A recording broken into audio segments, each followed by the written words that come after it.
Today we have Cilliers Brink with us, the DA mayoral candidate for the city of Tshwane, the capital of South Africa. Yeah. Why did you wake up and say, you know what, I'm available and I'm availing myself to do this for Tshwane? As I say, in opposition, you say things. In government, you get to do things. What makes a good mayor in a coalition government? What happens if the DA does not take over the city of Tshwane? DA podcast disclaimer, it's a controversial statement to make. When that motion of no confidence happened, did you actually turn around and under your breath said, I'll be back? If you become the mayor of Tshwane, the leader of a coalition where Action SA is your partner, you gotta know. All right.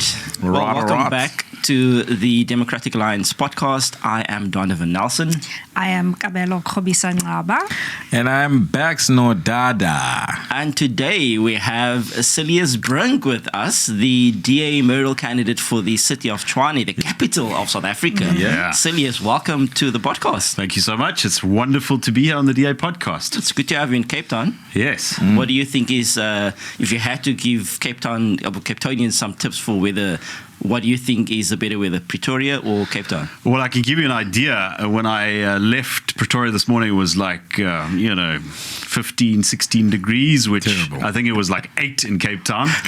Yesterday, the sun was shining in Pretoria. It felt like spring. And I just heard, pack this, pack that. You're going to freeze yourself to death. So no contest for me. Sunny skies in the north of the country. Sorry, man. The mayor of Cape Town is a very close friend of yours, so you got to watch what you say on the show. All right. Well, talk to us about did this start for you? I mean, maybe talk to us about how your upbringing sort of reared you into politics. How was that for you? Yeah, I was always a very precocious child. Interest in news and current affairs and what's happening in the world. And I had folks who, at the dinner table, we always have quite serious discussions about what's going on in the world. And my parents spoke to me in adult terms. So I grew up at a time when South Africa was transitioning from apartheid to democracy. So I was born in 1987. And when I was about 4 or 5 years old, there was CODESA, the multi-party negotiations, the change in South Africa. And I remember my dad being a very strong supporter of the transition to democracy and all of the debates around the dinner table. So that was an early political consciousness. And there was the Iraq War, the first Kuwait. So that's how my initial interest in politics was sparked. But if you were to ask me back then, what do you want to do? I would have said policeman, of course. That's what I wanted to do. And then, I'd like massive interest in cars. You remember the car magazine? Do they still do car magazine? I've seen a few Top Gear ones back in the day, but I don't know if they still do car magazine. I bought car magazine with like stacks and stacks of car magazines that we had to throw out Did you a couple of collect year ago. the cars as well and sort of like line them up in the garage? Absolutely. Make I was like a car park. car fanatic. Absolute car fanatic. Okay. Yeah. And what was school like for you? I mean, what was an average teenager life for you back when you grew up? So growing up, this thing of being an advocate, fighting the battle for others and sometimes for myself, that came out very strongly. So I was like always arguing with the teacher, representing like the trouble. Head boy. I was the chair of the student representative council in high school. But early on, you start intervening for your troublemaker friends. No, sir, don't. This is not the. And then often the troublemaker is you. So. Advocacy came naturally to me, and I started doing public speaking, debating, and so forth, and that was school. I was born on the East Rand, if anybody knows that. You Cape Towners don't Where? know. Okay. East Rand, Brakpan. Oh, I'm from Brakpan. What? I grew up in Dalpark. No. Yeah. Oh, that's crazy. So I was actually born in Springs, which is next door. Spent my first 10 years in Brakpan, and then my folks moved to Palabora, right next to the Kruger Park in Limpopo. So very, very hot place. Grew up going to school with bare feet, and it was always very hot. And So yeah, relaxed upbringing. But what frustrated me, of course, is politics and debate, and the news cycle happens in the cities. Yeah. And growing up on the rural fringe, before the age of Facebook and social media and so forth, I got my news through the papers. So Palabora is right at the end of the newspaper run when they still used to print newspapers. Yeah. So you'd get the paper at 1 o'clock. Right about the time that school comes out. So after school, get the paper, and I started writing letters to the newspaper. That was my early form of What? political Very serious. activism. Yeah. Is this as a school child? As a school child, yes, yeah. Writing letters about what?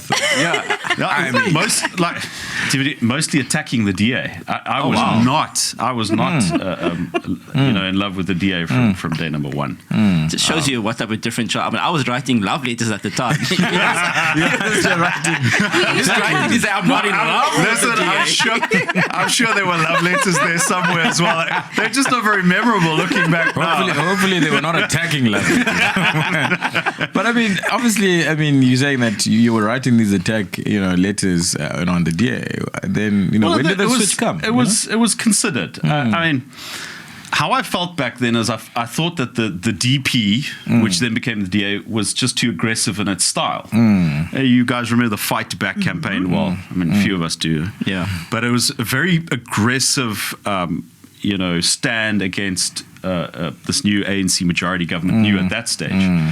And I thought that might not be the right tone. And tone later on became such a prolific term. But when I started to look at the substance of the arguments, and I'm not going to say to you I was converted by reading the DA Constitution. It didn't happen that way. But when I started understanding the philosophy, a shared humanity of individuals, individual freedom, opportunity, what we have in common. We should never downplay what separates us as South Africans. Yeah, definitely. Diversity gives that texture to life, and it gives meaning to life. But beyond all of that, we have a set of shared values as individuals, and there is, I believe, quite a solid majority around the vision that we want for this country, where an individual, regardless of circumstances of birth, through hard work, taking responsibility, can unshackle themselves from whatever held them back in the past.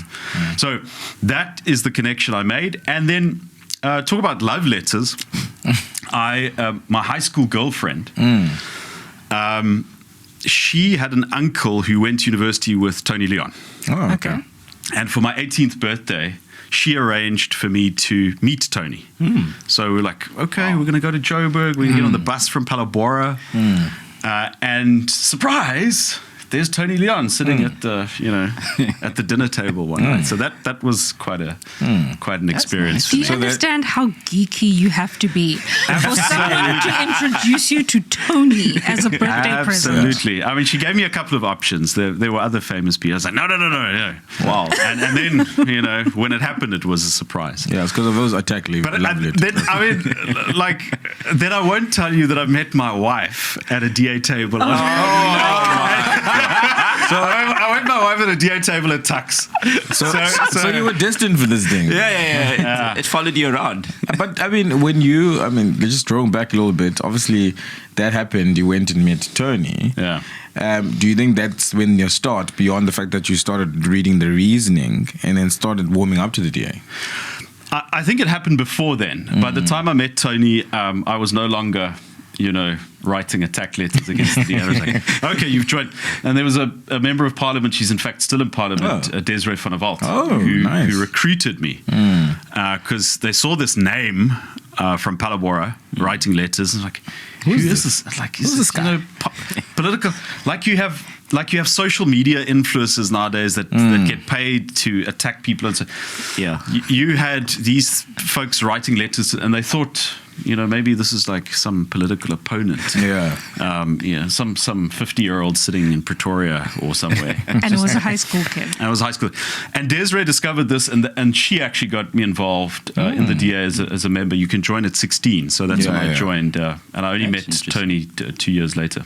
Oh, that's lovely, man. That's some solid story. Okay, so take us through the journey. You are now at the Tux Yes, DA University of table, Pretoria. University of Pretoria. and the road from there to councillor and everything that's followed. How? I went to study law at Tux. If you grow up in Limpopo, Pretoria is your cosmopolitan Mecca. center. Yeah, that's where you go. And I had family in Pretoria, and I went to study law.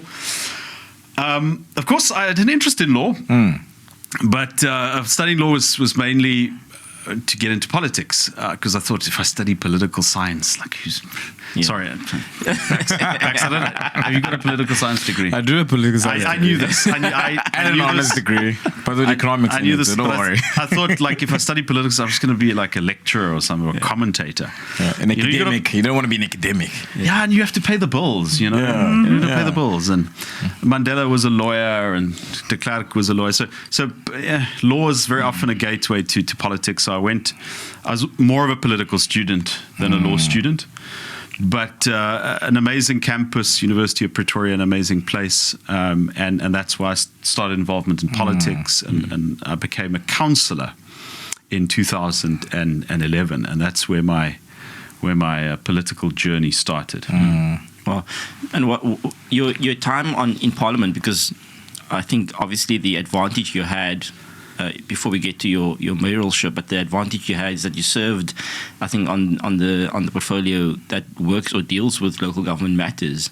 What was that experience like for you? Having this sort of bird's eye And view? obviously, drawing from that, you started in council, and you were in quite an MMC and all of that. Yes. Into that portfolio competent Cocta, Yeah. just that journey. Well, I think the important thing is, even though I became a councillor in 2011, feels very long ago now. It was long, Cilliers. I did finish my articles to become a lawyer, and I had a business before I became a member of the mayoral committee when Salim Simanga was elected a mayor in 2016. So I did other things, and that was an important advice that was given to me. It's not just the issue of don't become financially reliant on a political career. It's also you need a wider window into the world. Yeah. If you haven't run a business, if you haven't worried about, am I going to make payroll? I'm going to be able to pay salaries. I'm going to be able to pay. If you haven't done that, you don't properly understand as a politician the realities of ordinary people. And I think that is a big issue for us, because so many people in politics come up having been in the trade union movement, or researchers or political operatives, and then everything is a little bit theoretical. Whereas if you've been in the thing, if you've run a business, you've been in the professions, you got a bit of skin in the game. So there came a fork in the road for me in 2016. I was quite ready to go into the advocate's profession, which would have led me out of politics, to be honest with you. I really had it in my mind. I can't become a career politician at that point, believe it or not. And then the DA became the biggest party in Tshwane in 2016. Salim Simanga became the mayor. It's that election where we swept the ANC out of most metros. In most of the metros. Yeah. And although we didn't win a majority, which you really need at local government level, we were the biggest party in Tshwane. I think we were the biggest party in Nelson Mandela Bay. And Salim Simanga phoned and says, do you want to be MMC for corporate and shared services? So here I've got mentorship with an advocate. Are you going to do that? Or are you going to be part of government?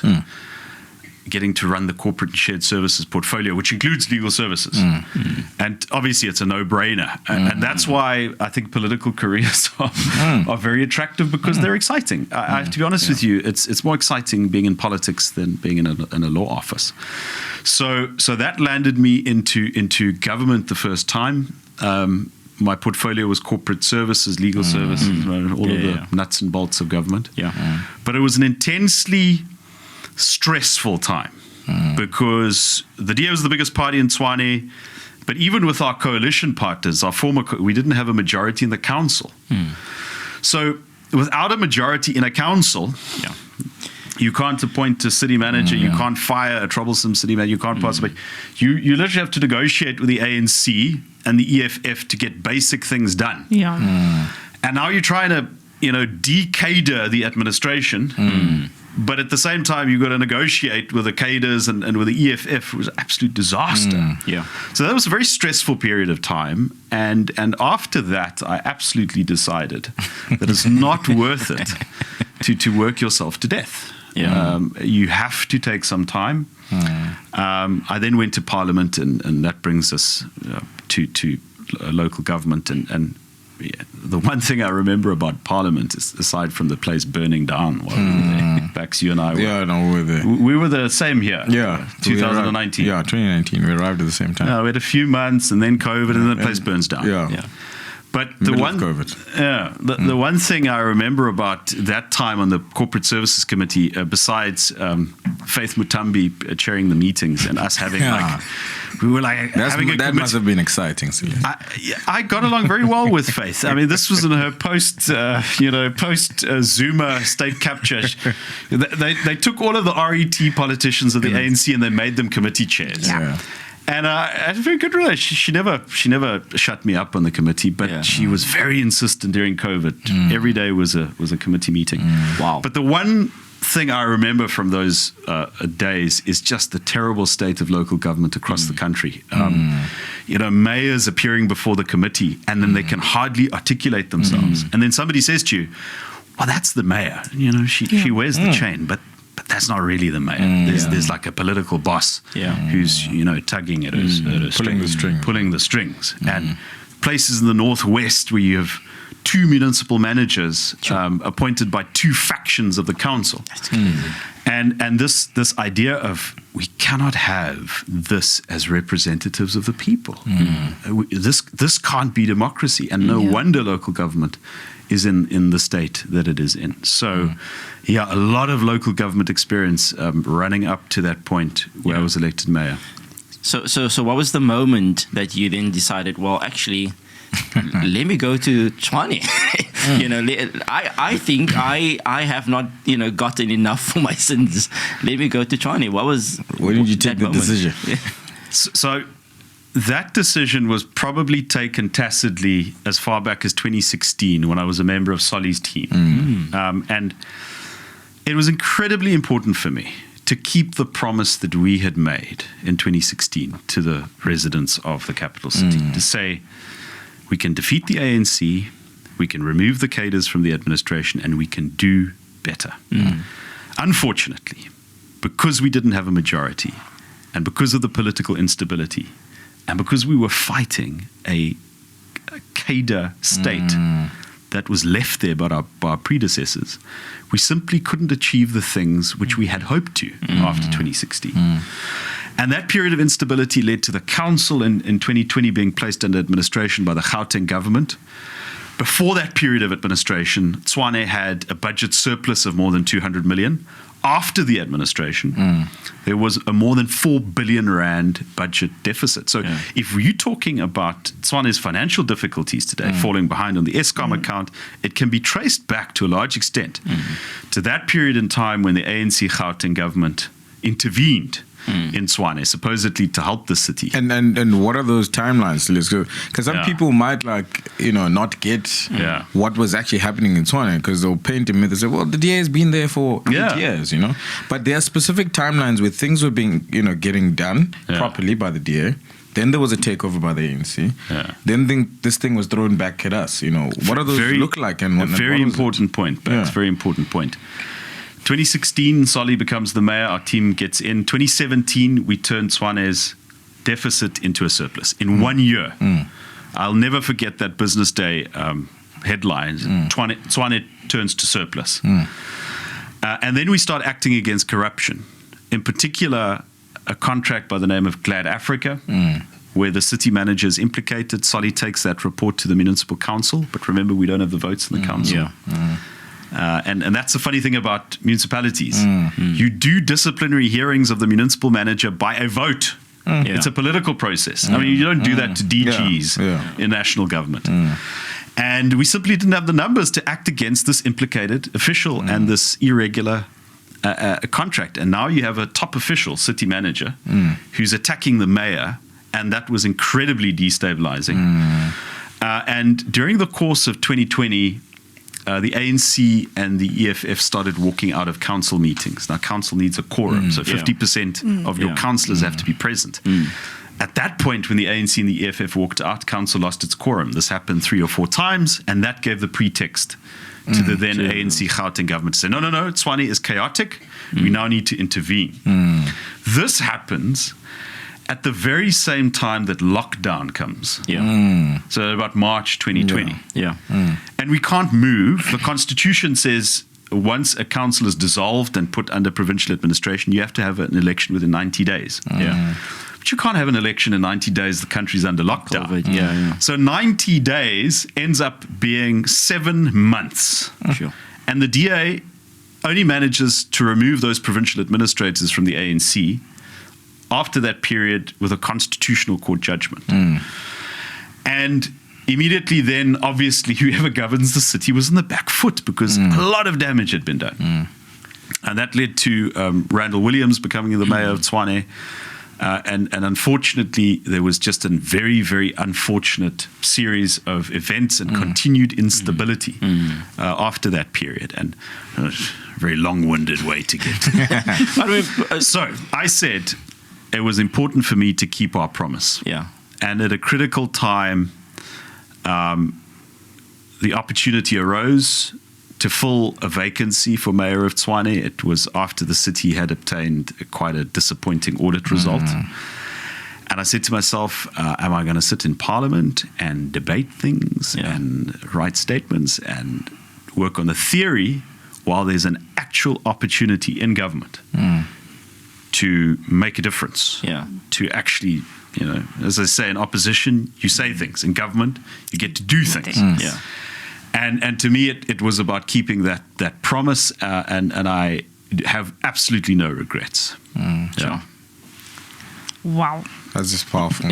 I mean, Cilliers obviously being part of all of that, with all the noise, the busyness, the seriousness, getting down to doing business. You also are a human being. Well, hopefully. So, I mean, what is it that you do, but based on just on your history that you shared with us, what do you do just in your lax time, just you as a human, living in Tshwane? What is it that you do enjoy doing and just, getting to relax? It's interesting, as obviously like an ambitious person, early interest in politics, you jump into life and your career and you get busy. But life is in fact the stuff that happens by the way. I never sat down and thought, I want to have 2 children. And after the first one, I thought, heavens no, I don't want to. And then my daughter sort of just arrived unannounced, and that's still the tenor of her personality. She's just, no planning there. Just, And that forms such an important part of life now is family. And one of the upsides, I shouldn't joke about this, but one of the upsides of being voted out as mayor for this period of time and being in opposition is that I got to spend so much more time with my kids. And taking them to school, and this was advice that Jordan Hill Lewis gave me. He said that he has to spend so much time as mayor. His time with his daughter is when he gets to take her to school. And after we had that discussion, me and my wife were in Cape Town. We watched some rugby with Jordan and his wife. We started adopting the practice. So I would take the kids to school, and you get to have conversations with these little people that are now developing and can actually argue. And so the family is a very important part of my life. My wife, my home. I enjoy nature quite a lot, so I love to hike. Pretoria's got some lovely hiking spots, Fairy Clear Nature Reserve, Groenkloof Nature Reserve, Wolverspreit. I love the grasslands of Pretoria. And then when I'm not doing serious stuff, listening to true crime podcasts. I am an absolute addict of this forensic stuff, That's the lawyer in you now. Well, maybe. I don't know. Maybe it's just I think it is. Even plane crashes. Yeah, I love that actually. Yeah. Air crash investigation.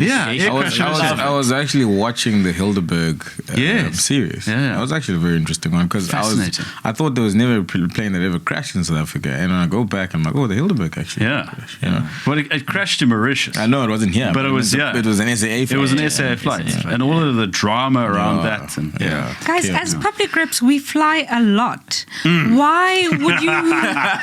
You don't think about that when you get on a plane? So that we know what to do. That's the whole point, right? I don't think you can actually do much. Exactly. But you must just know. Tell the pilot, I've just watched that recent episode. It's like I see something here. Like I can stop this plane from crashing. You've but it gets you to pray a lot. Yes. You know, especially when you're in Parliament. At least twice a week. You used to saying your prayers. Get your stuff right before this plane gets off. Depends which airline you're on. You probably say more prayers than others. You've described your leadership in Tshwane as sort of like drinking from a fire hydrant. Exactly that. I loved that analogy, but do you want to share with us what that means and why that is actually something that you think about often? So the peculiar thing about our democracy in Tshwane in particular is that our idea is you vote for the leaders who offer a mandate, they get an instruction from voters, then you go in there and you execute the mandate. But in our cities, and I believe probably in national government as well, this government of national unity, you get there and the officials who are meant to assist you implementing your program of action in government are washed out ANC politicians. They call themselves cadres. That's a formal policy, cadre deployment, adopted by the ANC in 1997, and it's the original state capture program.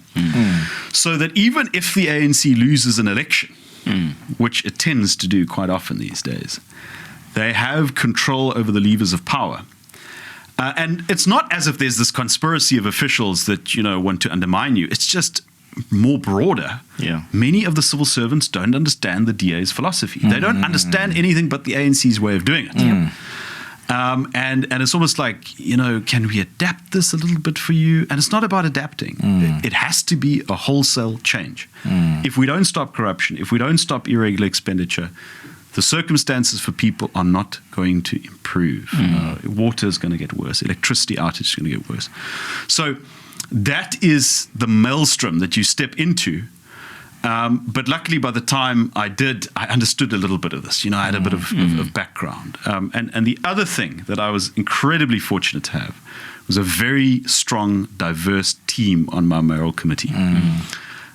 Governing a city, any city in the country, but Tshwane in particular, you simply don't know every nook and cranny. You don't know every strand of culture. You don't know every block and the history there. And that's why it's so incredibly important to have a team of people. You don't have a monopoly on the knowledge. Absolutely. But I mean, just picking up from what you're saying, so there's a culture problem where people, in public service have been, inculcated in such a way that there's a, preserved culture of corruption and doing things the wrong way and serving that particular individual rather than the residents of Tshwane is what you picked up there. Exactly. And it started, I think, with keeping positions open for ANC party agents. It's fairly easy.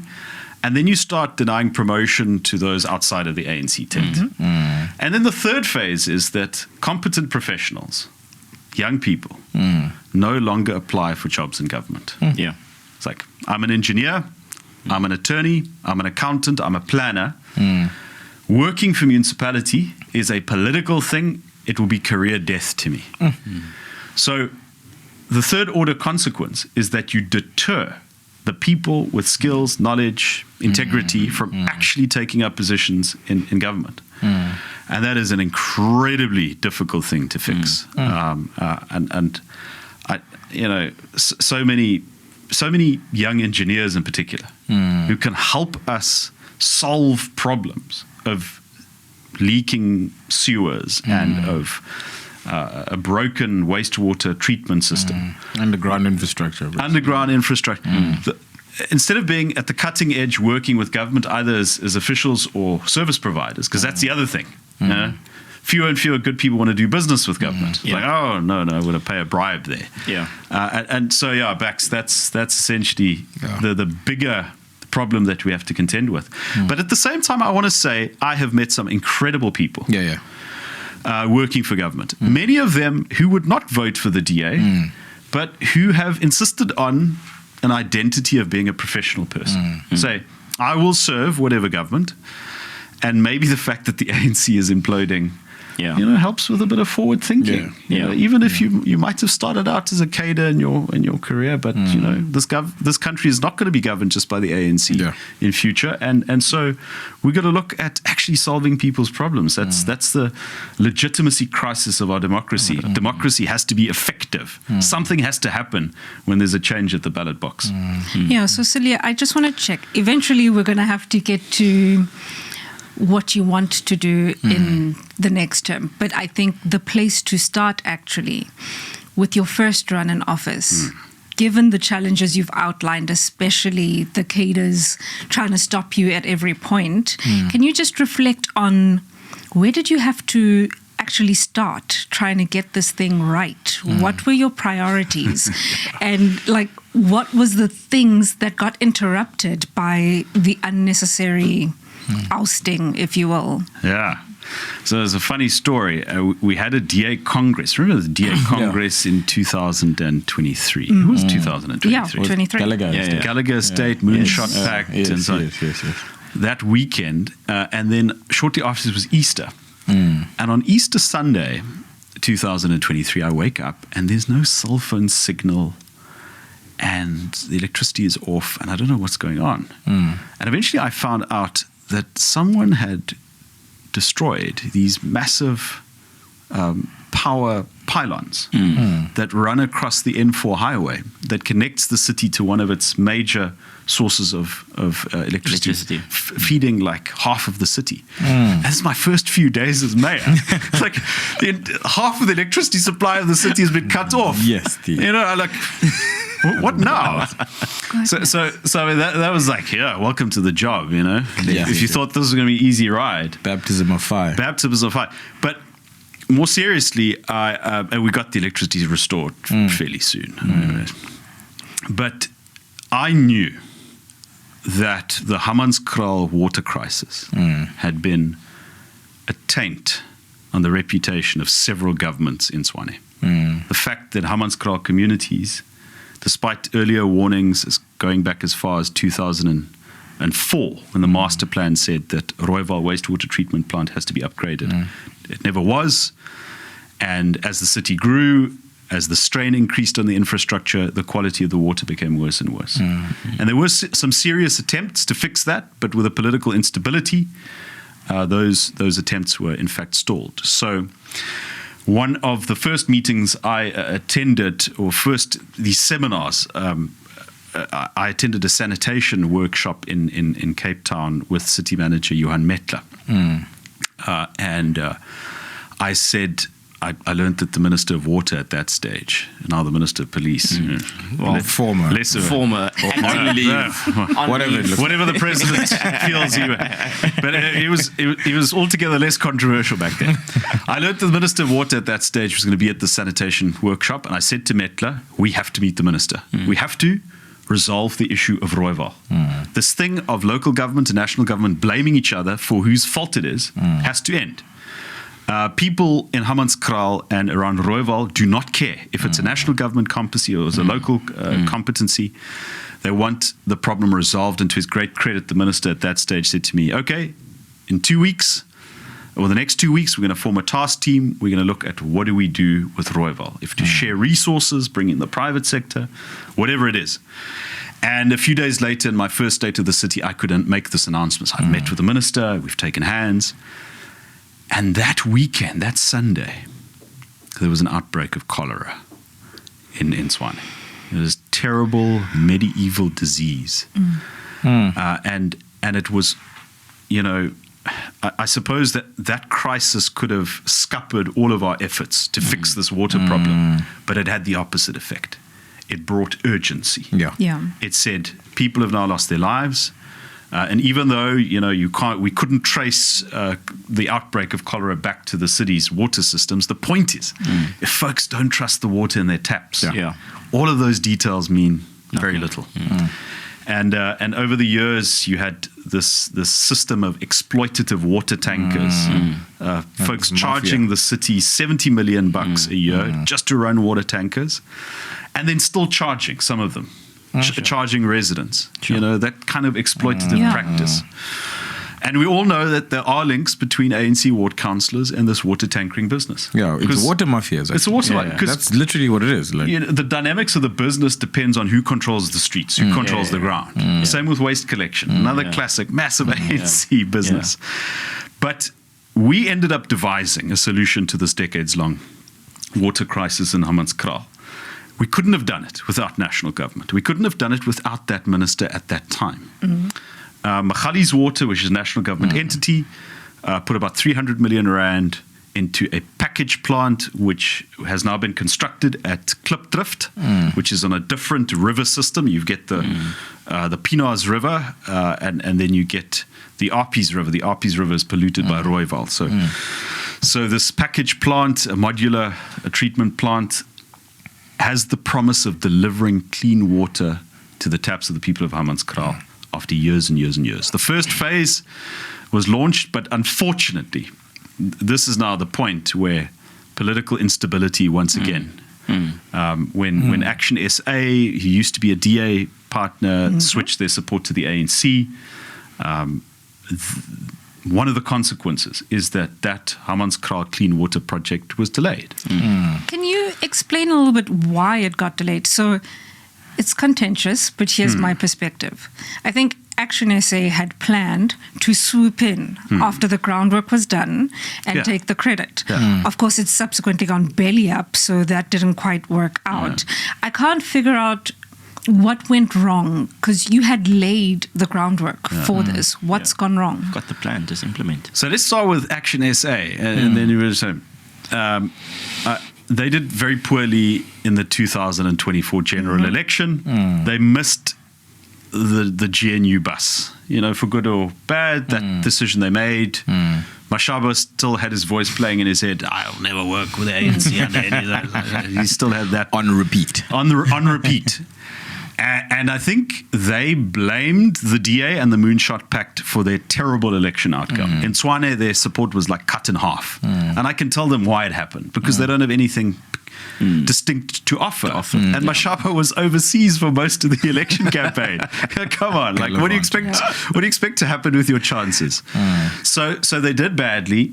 But they did have this position in the Tshwane coalition. They held the deputy mayorship, Nasipi Moya. But they were struggling to distinguish themselves, and I think the ANC in Gauteng, who were also very opposed to the GNU, came along. They got Mashaba's ear, and they got it into his head that he could sort of revive his party if his member gets to wear the mayoral chain, even if it's an ANC-dominated government.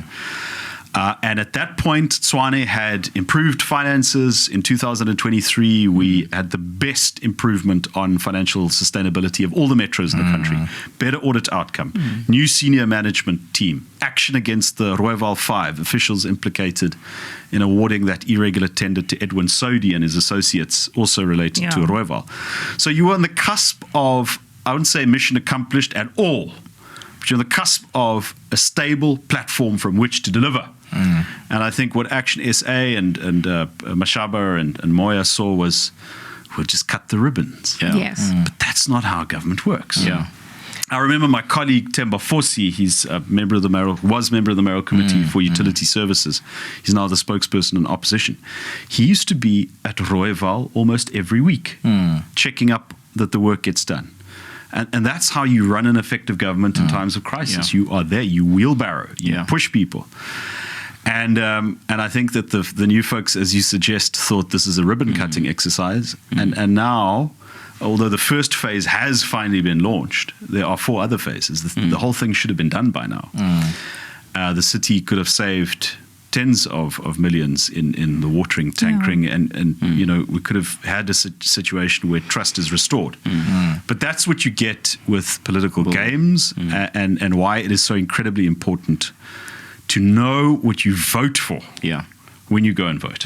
I like that, because I think, you know, it really brings to this point that each political party has a different priority, and often you see that priority when they pass the IDP, when they pass the budget. You know, I've just read up on Tshwane's budget for last financial year that was probably passed in this beginning of this year. Increase in water tanker spending, increase in security tendering or contracts. What's the obsession there with water tankers and securities? So those are typically the ANC connected businesses. You know, not great barriers to entry, so you don't need. You just need some muscle on the ground, and then you can run those businesses. Sure. And it's a controversial statement to make. You know, DA podcast disclaimer. But it is a business that is rife for corruption, security, waste collection, water tankering. And in the adjustment budget, after they'd removed us at the end of last year, the adjustments budget happens in February. They increase spending on water tankers by 64%, despite the promise of Hammanskraal giving people water in their taps instead of tankers. So they budget for failure, essentially. They increase spending on security companies, and it's not technology, it's not state-of-the-art stuff that, you know, JP Smith is pioneering here in Cape Town. This is like stationary guards. They call it watchman services. Wow. They increase spending on that by 103%. It's ridiculous. And I mean, we went through a strike the year before, and we didn't even spend that money, despite disruptions to you know, that you had people smashing water pipes and closing valves. You had attacks on municipal offices and depots. We didn't even spend that money, that kind of money on security companies and water tankers. So what is going on here? Well, that's the question to you, Cilliers. What are they planning to? The answer is what's the need? The ANC has taken over. Sure. And that's what we've come used to expect from ANC government. I mean, I guess, Cilliers, this draws, you know, to the point where there is now an attack on senior officials in the municipality, with all these things being approved, which is, I mean, a red flag for corruption waiting to happen. Yeah. Why are they now attacking, you know, senior officials, over and above the fact that the budgets have been increased on these things that have nothing to do really with residents, because residents want permanent water, a safe city, and a functional government and officials that actually do the work for them and not politicians. Why is there an attack now on senior officials in the linkage of all of this? Well, let me just close off this point very quickly about because if you have money and you spend it and you provide extra things, that's okay. But the increase in water tankering and security companies came at the cost of taking money away from ordinary water and electricity teams.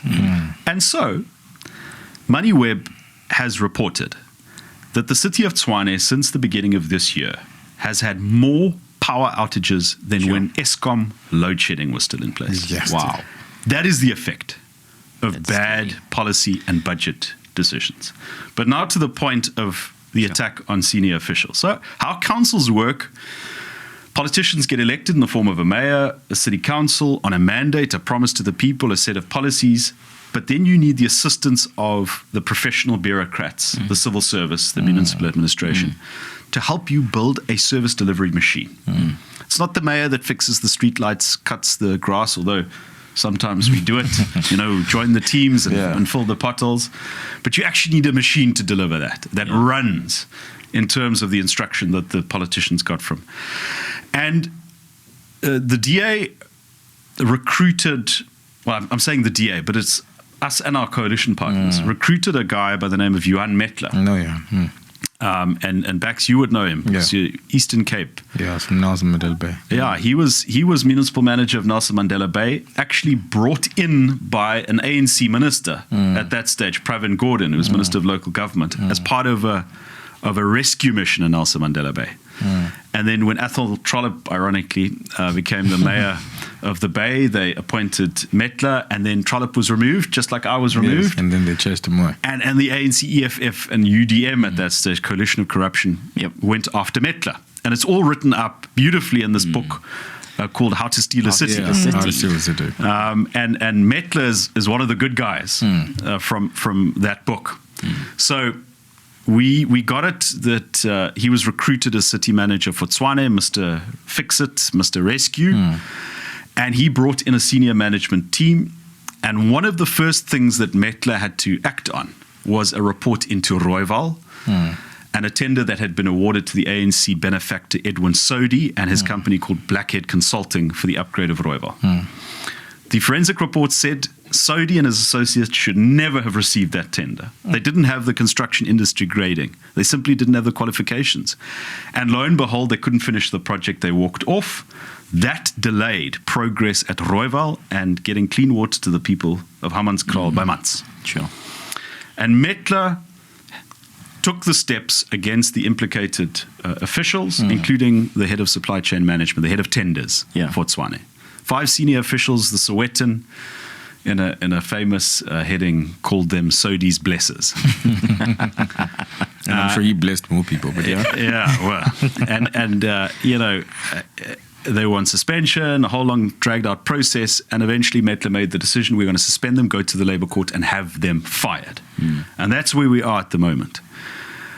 But the ANC doesn't want those folks fired. They want them back at work because they are an integral part of the ANC's network. Remember, the ANC is not just a political party. They are a business network. Yes. Somebody told me. I don't know if it's a business network. We run businesses. I don't know what corruption network. Racketeering. Let's call it corruption. So that a clear answer to your question. That's why they don't want Metler. That's why they don't want independent officials, because they prefer an ANC cadre. Just like they can run the mayor, who's a third-party candidate. They want a city manager that they can run.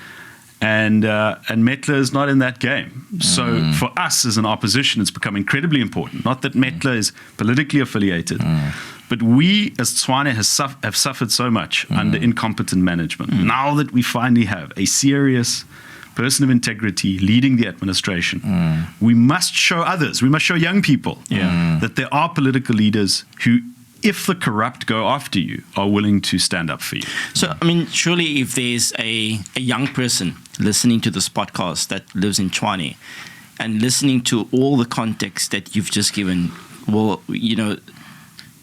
probably has, if there's an election tomorrow, they probably will vote DA because they're listening to this and thinking, well, the DA is not the problem that Tshwane has. I mean, if you look over the past few years, they've invested more in personal, things like salaries and etc., than investment in the infrastructure, for instance. Surely it's an easy statement for us or argument to make to say vote for the DA in Tshwane. Why do you think voters are still not coming out in their numbers and giving us that majority that we need? It's an unfortunate thing that young people in particular have disengaged from politics or just never got into it. And maybe it runs with socioeconomic circumstances, with unemployment, with lack of opportunities, because if you find yourself in those conditions, you might think that the system is against you in any event, regardless of what you do.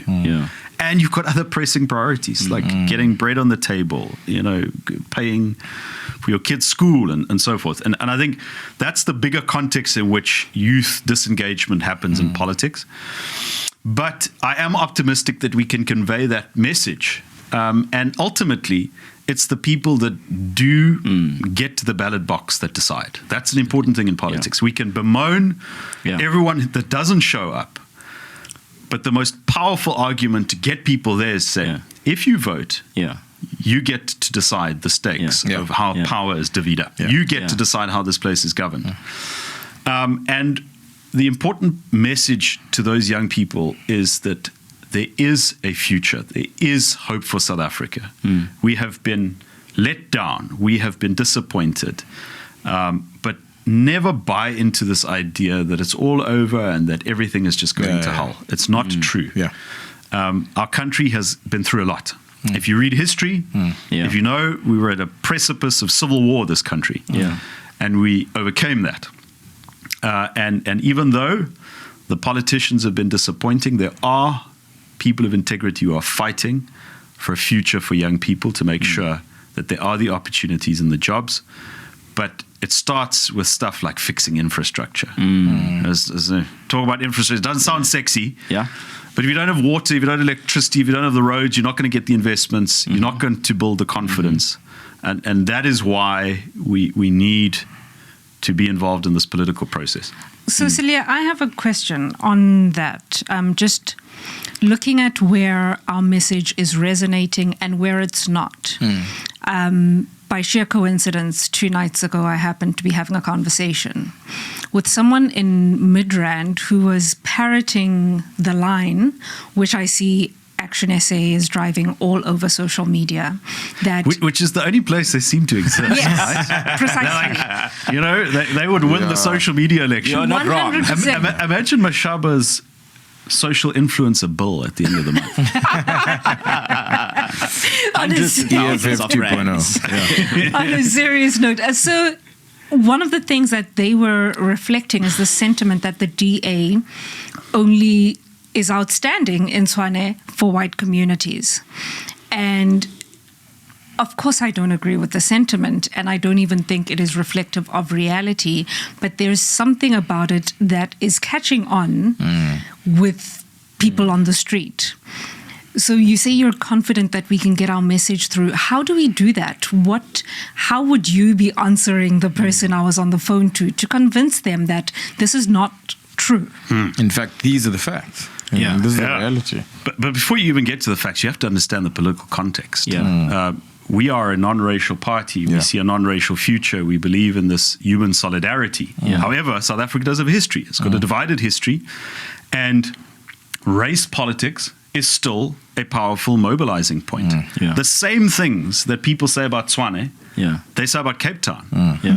Even though Cape Town, statistic, fact for fact, best access to running water, sanitation, to housing, and that's why people come to Cape Town from across the country. And from the else. Eastern Cape and from other parts. Much farther afield, because they come for the opportunities. Because back in 2006, Ellen Ziller built, from a very fragile coalition, a machine that could deliver a basis for infrastructure. It's not perfect. Cape Town cannot by itself eradicate economic inequality. It can create job opportunities, but it can't change the country. So even though best access to the poor of services, they say the same things about Cape Town. So you can talk about the facts, but you have to also understand the context and people who play on racial divisions in order to avoid the facts. Now let me get to the facts of Tshwane. Majority of our capital budget, when I was in office 18 months as mayor, was spent either in the townships or for the benefit of townships. Projects like the upgrade of the Rooiwal wastewater treatment plant, like all of the efforts to get people to have water in their taps instead of tankers in Hammanskraal.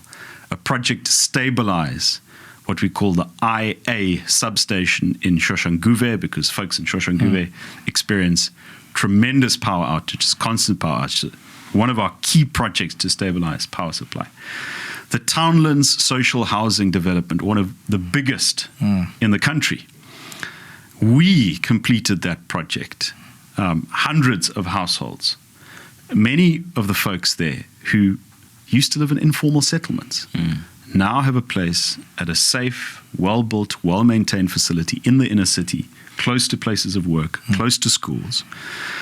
And the beneficiaries of these projects were overwhelmingly black and poor, and those who aspire to the promise of social mobility, of moving up in life.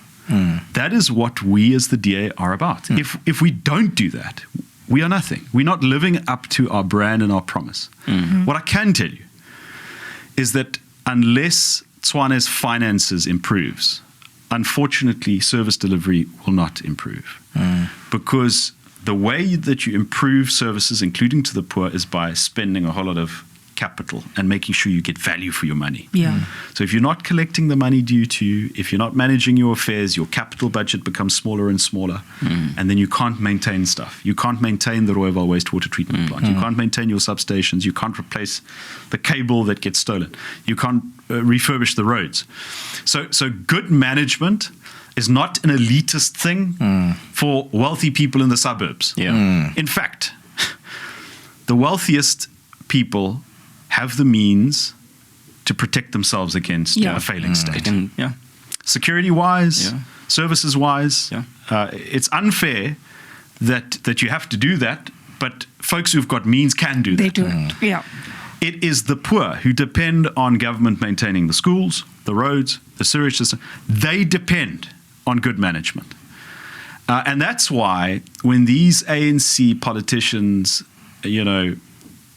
speak to the divisions of the past and of race and pretend that just by saying, okay, no, this is a party for whites, this is a party for, that they can actually win the argument, that is ridiculous. And I think that more and more people see through that. And we see that in the results. But listen, it's a long slog for the DA. We are not going to overcome massive historical divisions just like that. Yeah. It is a process of building trust, of proving ourselves, and that takes me back to that point of the promise I made with Salim Simanga in 2016, that we can remove the ANC and we can do better. And I'm still absolutely dedicated to that project. And just coming to that, Cilliers, about going back to building trust. You sat and you said to yourself, I am not going to give up on Tshwane, and I'm going to put my hand up because you have a vision for that city. And you want to restore the hope in which the residents should have. Why did you wake up and say, what, I'm available in Cilliers, and these are the reasons I'm available, and I'm availing myself to do this for Tshwane? I think that the first point is when our government was removed from power, it was always very clear it wasn't the voters of Tshwane that made that decision. In fact, the voters of Tshwane haven't spoken since 2021. And a lot of the instability that we have in the metros in the north of the country in particular is because you have this revolving door of people. So you might have genuinely talented folks in politics or in administration, and then you get removed by the act of some political opponent. Like, oh, heavens, I put all of this work in, let me now go back to Parliament. How unfortunate. But you can't do that. You've got to stick in there. I feel we have to finish the work that my team and I started, and we have to maintain a measure. If we want stability in the metros, we also have to contribute to that stability. So the Democratic Alliance has been incredibly supportive of me, given me and my team backing in opposition because we care about the metros and we care about the north of the country. This is, we spoke about the racial division. This was this impression of the DA as a Cape Town party. And I think what has happened in politics in the past few months shows how much we care about the rest of the country and Gauteng in particular. I'm not authorized on this podcast to speak about Helen Zille and her candidacy for Johannesburg. And I don't know what the outcome of that's going to be. But that shows you sacrifice. How serious we are about the north of the country and Gauteng. And Bax, that was what stuck, what kept me there. And I've never lost the vision of what we could achieve. Everything else that has happened in between, the animosity, you grow a thick skin and you pick yourself up. That's politics. If you can't live through that, you shouldn't become a politician. But through all of that and the animosity and the the setbacks and you see your work being taken apart. The power stations, we were at the point of making the city's mothballed power stations available to the private sector. We had budgeted. And now the mayor makes this exact same announcements. She's in a worse position than we were when we left off. So you see the work that you and your team put in, but I never lost the vision of what Tshwane should be. And what is that vision for the next 5 to 10 years?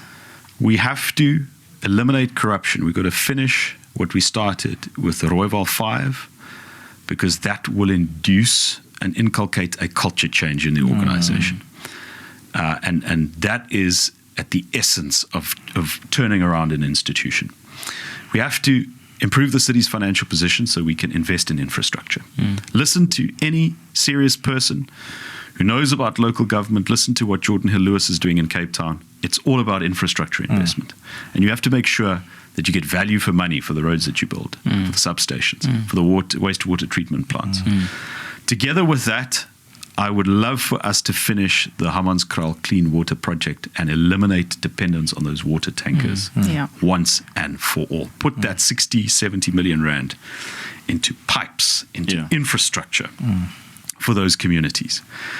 And then, importantly, the project of the power stations. It's people think that load shedding is over, and you know, hopefully it is. But we're burning a lot of diesel as a country. That's the fact. And if we are to grow, we need to feed that growth with energy. To me, it's essential that the capital city is competitive in the energy market. We've got these power stations. We want to open them up to IPPs, to the private sector, to investment. And that will feed further investment and jobs. And here is the unfortunate thing. Like the Western Cape farms, who are very vulnerable to these US tariffs. The motor industry, Nelson Mandela Bay, East London, Tshwane, Pretoria, is also very, very vulnerable to that 30% tariff. In Roslyn, you have BMW making X3 BMWs for export directly to the United States. It's their third biggest market. Those BMWs are put together by hands of South Africans who live in Ga-Rankuwa, in Roslyn, and Pretoria North. Those tariffs are going to hurt us. And so, if the city does not have its act together in making sure infrastructure is improved, in drawing other investment opportunities, I'm afraid we're going to feel that pain without hope for the future. So, my vision is to build a capital city that delivers to the honest, hard-working people who live there. So, Cilliers, you are about to have a very long year ahead of you. Is like campaigning an awful part of the job, or are you actually a campaigner? Is this what you do for fun? You can't call me onto the DA podcast. I hate campaigning. No, I don't like it. I mean, I can honestly say I hate campaigning. I don't care that I'm a politician.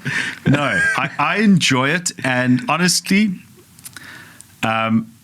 when you are not in government, you find it easier to speak to people.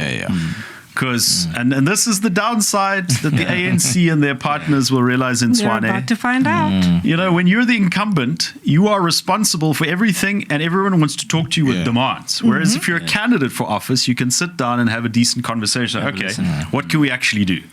So the campaign starts for the first 3 months with what we call a listening tour. We reach out to businesses, to civil society. We see different places of the city and also just celebrate city life. You know, politics doesn't always have to be standing next to an open sewer or a failed project. Sometimes it's going to a cheese and nyama or going to have your hair cut at a South African with a South African entrepreneur, or just enjoying city life. And that is what I look forward to. The next 3 months is also going to be important for us in actually formulating the pledges which we're going to make, because that's how we do things as the DA. We don't just say, vote for the blue, you know. And then it's not for vibes. I mean, I want our campaign in Tshwane to be as crystal clear as Jordan's campaign in Cape Town. I would say invite me for a haircut in Tshwane, but I don't know. I can't really enjoy that. So. I'm sure we can do something with a beard. No, my beard's not going. Polish some shoes. We can treat you back. We can treat you. And what are some secrets of the campaign trail? Do you have any must-do things or like pumped up music? What do you enjoy? Well, I want to know: are you gonna use TikTok as a platform? Absolutely. Like if you're not on TikTok, and I'm going to be honest with you, I do stuff for TikTok, but I haven't got it like open and engaged myself. There's a member of the team who's more excited about it. But definitely TikTok is a very important aspect of it. About Tshwane, yeah. I'm more excited about Tshwane because if you're TikToking the whole time, you don't get time to talk to people or you don't understand what's going on. Just admit you don't know how to use it. It's okay. You don't need to make excuses. It's okay. No, well, it's just social media unfortunately has this tendency of sucking you in, and then you lose touch with real life. Well, just get a team. Just get a social media team. You know what's all lined up. The New York mayoral candidate for the Democrats, Rowan Mamdani. He literally just used TikTok as a platform, and one of the nice ideas he gave me, which I'm going to try and implement in the next election, is he walked for I think 3 or 5 kilometers, and he just had a video camera and a microphone, and he just interviewed people. What is the thing that you want to see in the city? What are you looking for in a mayor? And he just curated those things. I think a nice idea for you would be go to every single rugby match on a Saturday, whether it's at a school or a rugby club, and just interview people for 3 months. I mean, that's the amount of TikTok videos you can get out of that. It's quite good. Absolutely. And it's Mamdani. Yeah, you corrected Trump as well. He's terrible policies, but quite a compelling style of campaigning. And it's important to learn from that. But the important point, if you watch him, somebody else is doing the filming. No, of course. so he hasn't got his face in the phone the whole time, and that gives you the opportunity to engage. Absolutely. So I'm looking forward to that. My secret. Don't let the blood sugar drop. I need to eat. I get hangry. Interesting. So my team knows, like always like a chocolate bar or something. Don't get hangry at voting. You can't get hangry at voting. No, we need every single vote at this Absolutely. point. And what's your favorite between a town hall versus a rally? Oh, I prefer interaction. The more interaction. I mean, rally is great, and it's wonderful, and you can charge up the crowd.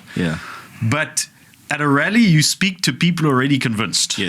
And they're primed, and it's important to look after your activists and your supporters. And hey, mom is always there. Like, your wife and kids. But a town hall setting or a smaller house meeting gives you the opportunity to actually listen. It's like, oh, I didn't know that. What is your impression? It's that interviewing the voter type of thing that you're talking about. That's amazing. And if you were to be a sports star, what would it be? It's definitely not a golfer. I mean, I've got golf clubs, but I can't connect to. Well, it might get you into the Oval Office, actually. There you go. I'm not sure you want to go there. Let's leave that for another day. I don't know. You're giving me swimmer vibes. Me too. I see some swimmer there. Cricketer, maybe? No. I actually am very interested to hear your answer on this. I'm not a brilliant sportsman, but I do swim. I do go to the gym. I am physically fit.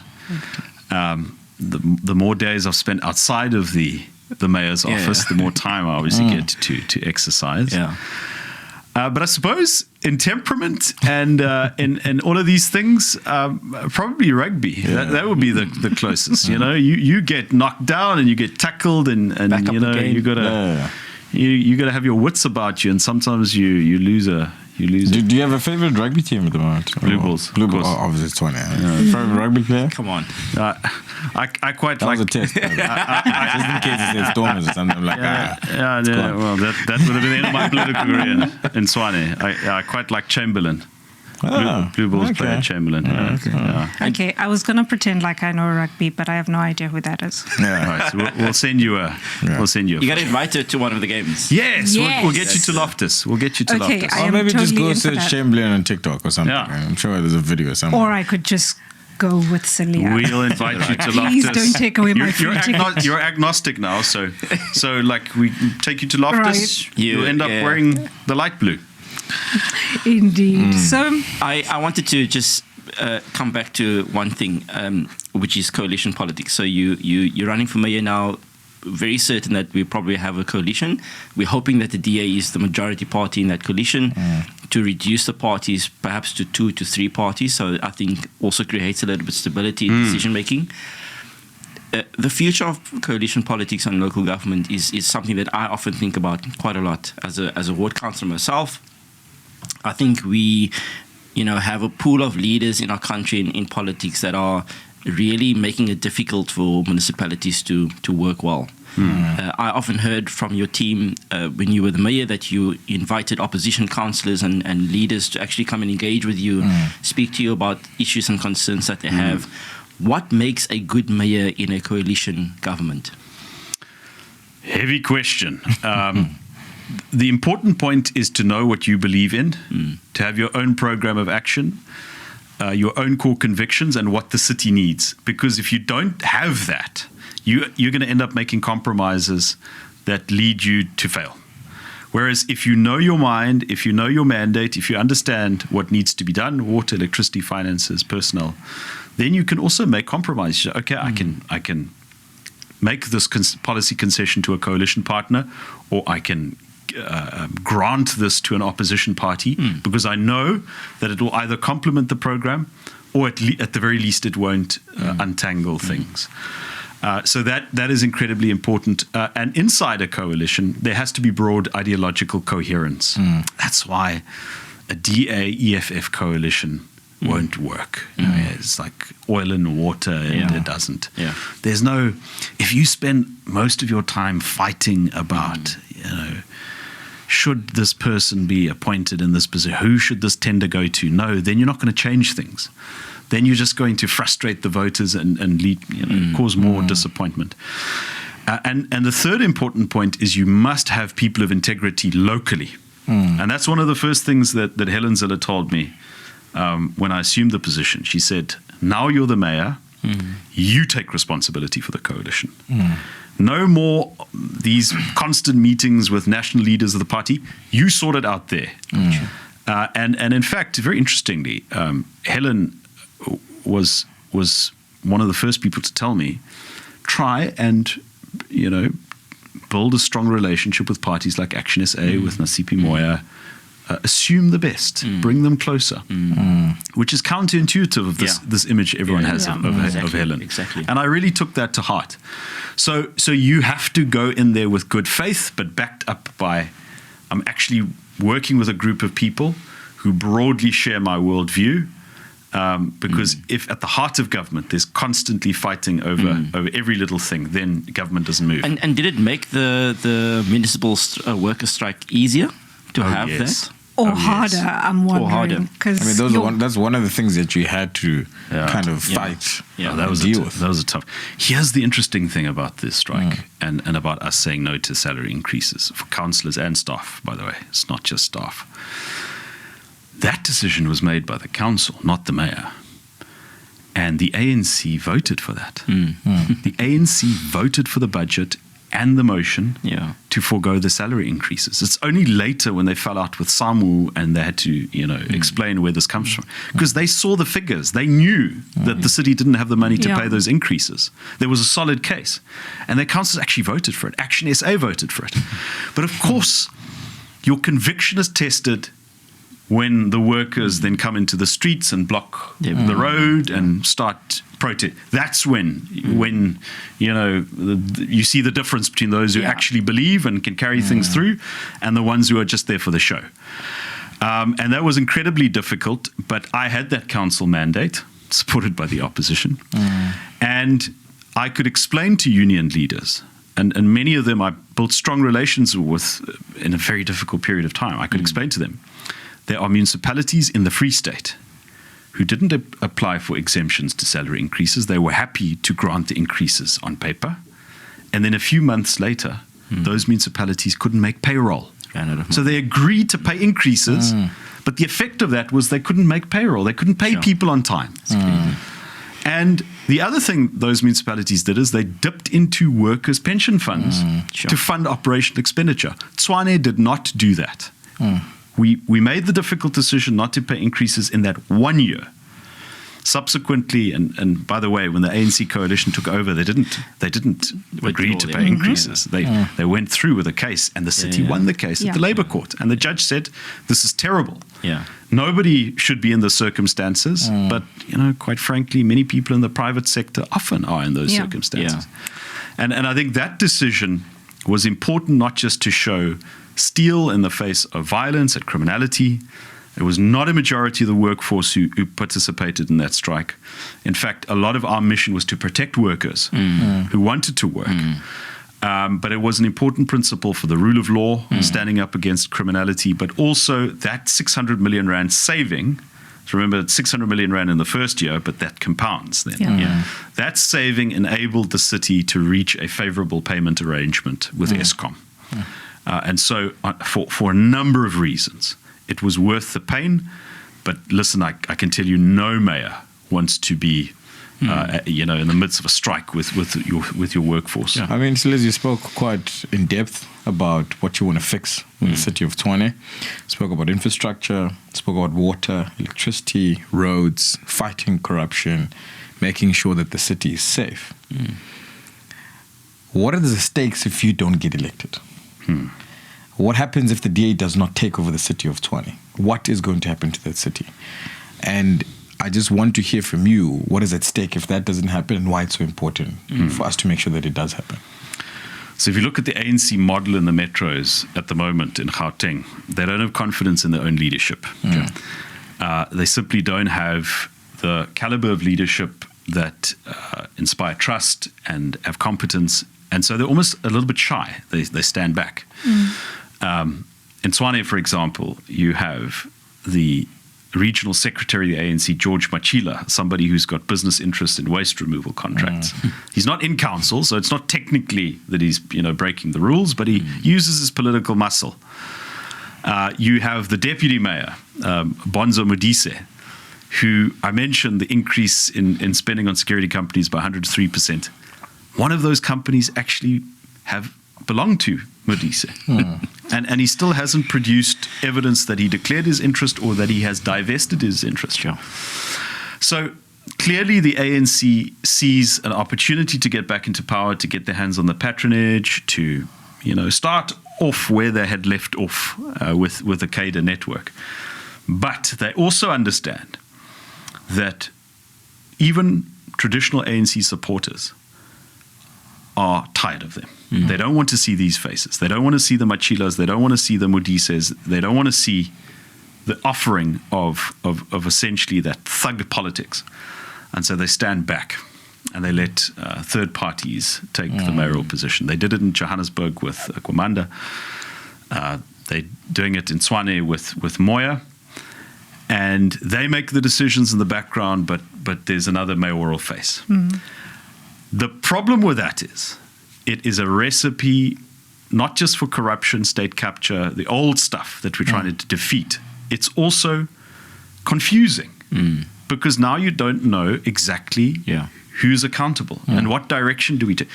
Do we offer the power stations to the private sector or do we offer them to Eskom? Do we fire the Rooiwal 5 or do we reach a deal with them to bring them back? Do we protect an independent city manager who's doing well, or do we replace him with a CADA? And that whole malaise just means that we lose time, we lose opportunity, things deteriorate, the investors don't come. And the people suffer. And the people suffer. Unnecessary suffering is prolonged. So if I have to put it in a phrase, we have to create order in the chaos of coalition politics. Coalitions can do wonderful things. And there are rules. You asked about coalitions, how to approach them. But the best thing about Cape Town is that it doesn't have a coalition. It's got strong leadership. It's got a clear mandate. It is delivering. It knows where to go. It doesn't have to make compromises. Now, I understand Gauteng is not Cape Town. And maybe even, I don't know, hopefully your politics stays DA blue. But you need a strong anchor tenant. You need the DA or the ANC to take responsibility and say, okay, one of these two options.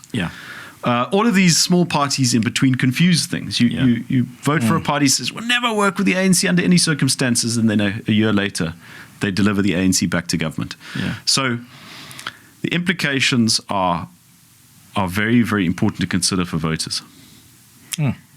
But give us hope, Cilliers. Are you optimistic about your prospects? I am still here. I have passed up an opportunity to go to the Gauteng legislature. I have passed up an opportunity to fill a seat in parliament because I believe our mission in Tshwane is incredibly important. Yeah. We are doing well. We've got a DA branch in every single one of the 107 wards. We are, at the moment, in Mamelodi fighting a by-election, by the way. It's you see the ANC there, you see the EFF there, you see the DA there, you see the MK there. Nobody else. Those are the people contesting in Mamelodi. Yeah. And I can feel the energy. I absolutely believe we can have a powerful DA showing, and we can use that to build a strong and stable leadership for the city. I always wondered when that motion of no confidence happened, did you actually turn around and just under your breath said, "I'll be back"? Maybe subconsciously. There wasn't much time for drama. I mean, the drama was all playing out there in the council, but that was the determination, absolutely. And listen, if you become the mayor of Tshwane, the leader of a coalition where Action SA is your partner, you gotta know. This is not going to be, there's not much job security here. So you got to make your plans and it's part of what makes politics exciting. Absolutely. Look, you've got to have a steel spine. So good luck to you. We are hoping to see you back in the mayoral office next year. Hoping to see you at Loftus. I'll be there. I'm tagging along with my husband, but we'll be there. Good. It was so lovely to chat to you today. I hope everyone who's watching has a better sense of your vision for Tshwane and just who you are as the man stepping up to the plate. Safe travels back to that province of yours. Back to the sunshine. Back to the sunshine. And thank you, everybody, for watching. Please like, share, and subscribe. I never get that right. And we will see you next week. Awesome. Peace out.